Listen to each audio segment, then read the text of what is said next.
ایک کہ معیشت جدھر کھڑی ہے، پاکستان کی ایکسپورٹس گر رہی ہیں، ہمارے دور میں ریکارڈ تھی۔ پاکستان جو باہر سے پیسے ڈالرز بھیجتے تھے، ریمیٹنسز بیرون ملک پاکستانی، وہ گر رہے ہیں۔ پاکستان کی جو ٹیکس کلیکشن ہے وہ کم ہوتی جا رہی ہے، جو ریکارڈ تھی ہمارے دور میں۔ پاکستان کی انڈسٹری، اور انڈسٹری اٹھانا اتنے سالوں کے بعد ہماری انڈسٹری اوپر آ رہی تھی، اور یہ کرونا کے باوجود انڈسٹری اوپر آ رہی تھی۔ اصل تو نوکریاں انڈسٹری دیتی ہے، اصل تو ایک قوم کی دولت کے اندر اضافہ انڈسٹریز دیتی ہیں۔ اصل ہماری جو ایکسپورٹس بڑھی ہیں وہ ٹیکسٹائل انڈسٹری کی وجہ سے بڑھی ہے، تو ہماری انڈسٹری بڑھ رہی تھی۔ آج ہماری انڈسٹری زیرو سے نیچے چلی گئی ہے، آج فیکٹریاں بند ہو رہی ہیں، آج مزدور بے روزگار ہو رہے ہیں۔ آج جب آپ کی ایکسپورٹس اور ریمیٹنسز جب گرنی شروع ہوتی ہیں تو ڈالر کم آ رہے ہیں، لیکن ڈالر کے قرضے بڑھتے جا رہے ہیں، اور آج ہمارے پاس خوف ہے کہ ہماری اب قرضوں کی قسطیں ادا کرنے کے لیے ہمارے پاس ڈالر نہیں ہے۔ آج ایل سیز نہیں کھل رہی، امپورٹس روکی ہوئی ہیں، اور آگے کوئی روشنی نہیں نظر آ رہی، آگے کسی طبقے کو کوئی روشنی نہیں نظر آ رہی۔ امید ختم ہو گئی ہے پاکستان میں۔ 7.5 لاکھ پاکستانی ملک چھوڑ کے چلے گئے ہیں پچھلے چند مہینے میں۔ جبل علی کے مینیجر بتا رہے تھے کہ 7 مہینے میں جو پاکستانیوں نے انویسٹمنٹ کی ہے جبل علی کی انڈسٹریل اسٹیٹ میں، وہ 10 سال میں نہیں کی۔ لوگوں کو امید ختم ہو رہی ہے پاکستان میں، اور یہ سب سے خطرناک چیز ہے۔ ایک جب قوم میں امید ختم ہو جائے تو وہ پھر پھٹتی ہے قوم، اور یہ کیونکہ سارے تو نہیں باہر جا سکتے۔ تو مجھے جو اس وقت میں اپنی ساری جو پھر سے میں بات کرتا ہوں، میں سارے اداروں سے بات کر رہا ہوں، ہر طبقے سے بات کر رہا ہوں، مجھے جو اس وقت کہنا ہے وہ یہ کہ دیکھیں، آج ایک چیز نہیں ہے جو پاکستان کی ان 8 مہینوں میں بہتر ہوئی، جو ایک آدمی کا فیصلہ تھا، ایک چیز بہتر نہیں ہوئی۔ آج ذرا دیکھیں دہشت گردی، پاکستان میں دہشت گردی دیکھیں، ہمارے جب دور میں تقریباً دہشت گردی کنٹرول ہو گئی تھی، ہم نے باڑ لگا دی تھی افغانستان میں جو ادھر سے دہشت گردی ہوتی تھی۔ پھر جب گورنمنٹ بدلی تو ہماری نئی حکومت سے سب سے بہترین تعلقات تھے افغانستان میں۔ آپ کو پتہ ہے کہ جتنی ایویکویشن جو افغانستان سے ہوئی، وہ پاکستان نے، کیونکہ ہمارے تعلقات اچھے تھے، ہم نے، ہماری وجہ سے کئی لاکھوں لوگ افغانستان سے ایویکویٹ ہو کے گئے۔ مجھے دنیا کے بڑے بڑے پرائم منسٹرز نے، یورپین پرائم منسٹرز نے، کینیڈین پرائم منسٹرز نے میرا شکریہ ادا کیا کہ ہم نے، پاکستان نے ان کی مدد کی افغانستان سے لوگ نکالنے کے لیے۔ ہم وہ گورنمنٹ تھی جو سب سے قریب تھے افغانستان سے، جو موقع ہمیں ملا کہ جو افغانستان سے دہشت گردی آتی تھی، کیونکہ اب ایک ایسی حکومت آگے جس سے ہمارے تعلقات اچھے ہیں، ہم روک سکتے تھے۔ آج کیا ہے؟ آج دہشت گردی جو بڑھتی جا رہی ہے، پہلے ملاکنڈ کے اندر، وزیرستان کے بارڈر ایریاز پہ، پھر یہ جو بنو میں ہوا ہے، اور میں آج اپنی ساری قوم کی طرف سے زرار کمپنی کے کمانڈوز کو سلام پیش کرتا ہوں کہ آپ نے اپنی جان کی پرواہ نہیں کی ہماری حفاظت کرنے کے لیے۔ لیکن میں سوال یہ پوچھتا ہوں کہ کدھر ہے ہماری فورن پالیسی؟ جو فورن منسٹر بنایا گیا ہے وہ اب تک 2.25 ارب روپیہ خرچ کر چکا ہے اپنے دوروں پہ۔ مجھے بتائیں اس کا پاکستان کو کیا فائدہ ہوا؟ 2.25 ارب روپیہ خرچ کر چکا ہے اور ابھی تک افغانستان نہیں گیا۔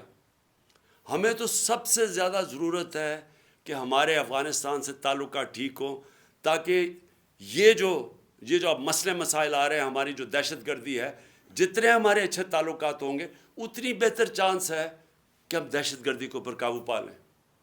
لیکن ہم تصویریں دیکھ رہے ہیں کہ اربوں روپیہ ہم نے جو خرچ کر کے باڑ بنائی تھی، جو فینس بنایا تھا بارڈر کے اوپر، وہ توڑا جا رہا ہے۔ تصویریں آ رہی ہیں کہ وہ باڑ ہی اکھیڑی جا رہی ہے۔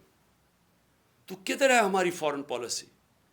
اور دوسری چیز، میں یہ سوال پوچھنا چاہتا ہوں کہ آج ہمارے پاکستانیوں کو سب سے بڑا مسئلہ کیا ہے؟ کیا ہے سب سے بڑا مسئلہ؟ ایک دفعہ ہماری تحریک چلی تھی، تحریک پاکستان، ملک کو آزاد کرنے کے لیے. پھر ایک دفعہ اور ایک عوام کھڑی ہوئی تھی روٹی کپڑا مکان پہ، کہ عوام کا پہلی دفعہ کسی نے نام لیا تھا کہ ہاں عوام کے بھی مسئلے مسائل ہیں، نہیں تو امیر امیر ہوتا جا رہا تھا. تو یہ خوف تھا کہ عام لوگوں کے پاس فرق بڑھتا جا رہا ہے امیر غریب میں. آج ایک ہی مسئلہ ہے پاکستان کا، اور وہ ہے جس کو انگریزی میں کہتے ہیں رول آف لا، انصاف، قانون کی حکمرانی. یہ جنگ جب تک ہم اب یہ جنگ نہیں لڑیں گے، اور میں اپنی ساری قوم کو کہہ رہا ہوں، جب تک ہم یہ جنگ نہیں لڑیں گے ہمارے ملک کا اب کوئی مستقبل نہیں ہے. اللہ نے ہمارے اوپر ایک چیلنج دے دیا ہے کہ اگر تمہیں پاکستانیوں اپنے آپ کو بچانا ہے تو انصاف قائم کرو. اور انصاف کیا ہے؟ انصاف کا مطلب یہ ہے کہ قانون کے اوپر کوئی نہیں ہے. میں جو بار بار حدیث آپ کو بتاتا ہوں، نبی صلی اللہ علیہ وسلم نے تقریباً 1500 سال پہلے کہہ دیا تھا کہ طاقتور اگر چوری کرے اور اسے نہ پکڑو اور کمزور کو جیل میں ڈالو، چور کو، وہ قوم تباہ ہو جاتی ہے.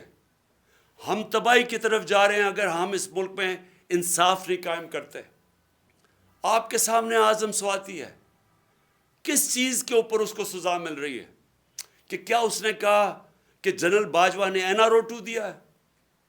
کیا اس کے اوپر سزا مل رہی ہے ایک سینیٹر کو کہ اس کو ظلم کیا؟ اس کو جو یعنی کوئی تصور کر سکتا ہے کہ ایک 75 سالہ آدمی، ایک معتبر، ایک شہری جس نے باہر پیسے بنا کے پاکستان آیا ہے، اپنی انویسٹمنٹ کی ہے، اس سے جس طرح انہوں نے مارا بچوں کے پوتوں کے سامنے، اور پھر اس کو جو ننگا کیا، پھر اس کی بیوی کے سامنے گندی ویڈیو ڈالی.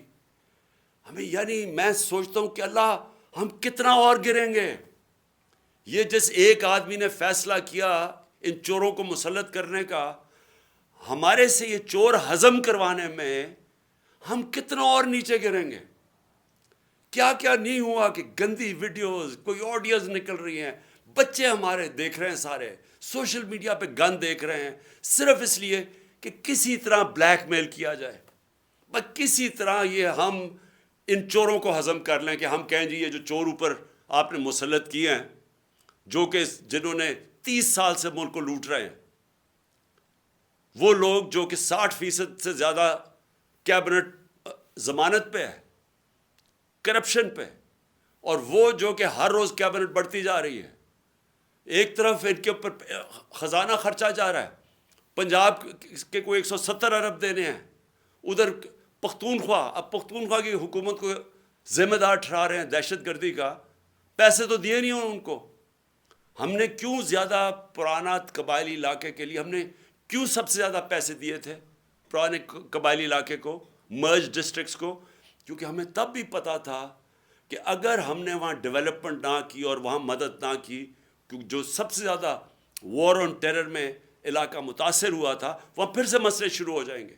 انہوں نے ہمیں پیسے نہیں دیے، پختونخوا حکومت کو پیسے نہیں دیے، ان کے تنخواہوں کے لیے ان کے پاس پیسے نہیں ہیں.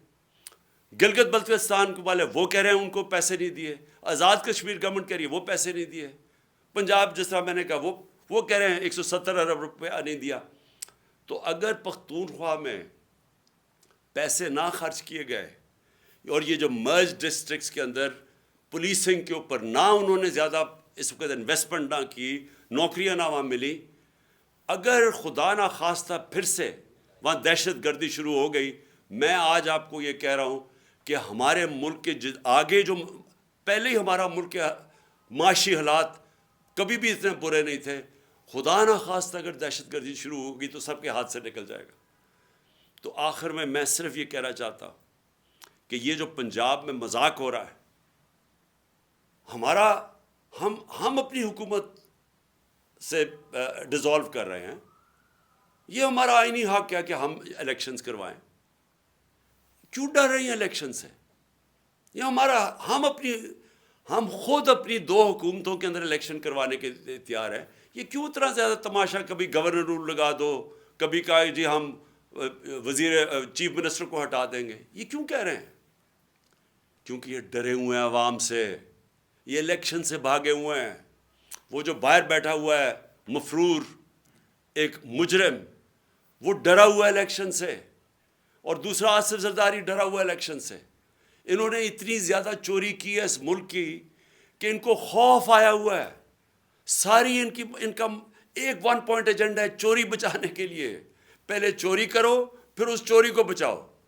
پہلے چوری کر کے ملک کو نقصان پہنچاؤ، پھر چوری بچانے میں ملک کو نقصان پہنچاؤ. انہوں نے جو امینڈمنٹ پاس کی ہے پارلیمنٹ میں، انہوں نے وائٹ کالر کرائم اس کو لائسنس دے دیا ہے. آج انہوں نے ناممکن کر دیا ہے کہ جو پیسے والے آدمی آج جو چوری کرے گا، ناممکن ہے کہ آپ اس کو پکڑ سکیں گے.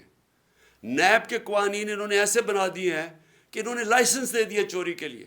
اپنے آپ کو بچانے کے لیے ملک کا بیڑا غرق کیا انہوں نے.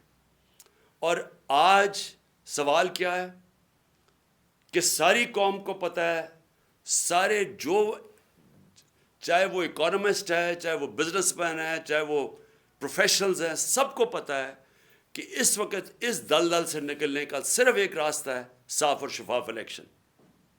لیکن یہ جو دو چور ہیں اور ان کے ساتھی جو ہیں، یہ الیکشن نہیں ہونے دیں گے.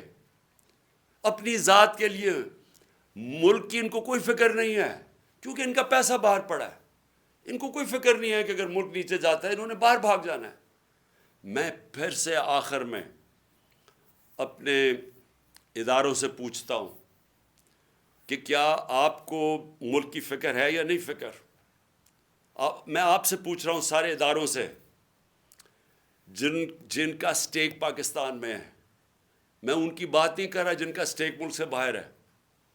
جن کا سٹیک آج پاکستان میں ہے، میں آپ سب سے سوال پوچھ رہا ہوں کہ کیا آپ کو آج فکر کرنی چاہیے یا نہیں کہ ہمارا ملک تیزی سے جا رہا ہے، وہ ادھر پہنچ جائے گا جدھر خدا نہ خواستہ ہم سب کے ہاتھ سے نکل جائے گا. جتنی جلدی اس ملک میں الیکشن کروائیں ہم، اتنی جلدی اس ملک کو ایک موقع ملے گا ہمیں کہ نکلنے کا اس دلدل سے. جب تک سیاسی استحکام نہیں آتا، پولیٹیکل سٹیبلٹی نہیں آتی، اکنامک سٹیبلٹی نہیں آ سکتی. اس وقت نہ باہر کے ملکوں کو، نہ باہر کی فائنینشیل انسٹیٹیوشنز کو کوئی اعتماد رہ گیا ہے اس گورنمنٹ کے اوپر، نہ اس ملک کے انویسٹرز اور بزنس مین کو اعتماد رہ گیا اس حکومت کے اوپر. تو صرف ان دو چوروں کے چوری بچانے کے لیے، اور وہ کیونکہ ڈرے ہوئے ہیں کہ الیکشن اگر وہ ہار گئے تو ان کی پھر سے ان کا NRO جو انہوں نے لیا وہ نہ چلا جائے، سارا ملک کو انہوں نے گروی رکھا ہوا ہے. تو میں آج سارے پاکستانیوں کو اپیل کر رہا ہوں، یہ مسئلہ اس وقت نکلنے کا اس عذاب میں سے، اس دلدل میں سے صرف ایک ہے، صاف اور شفاف الیکشن. پاکستان زندہ باد.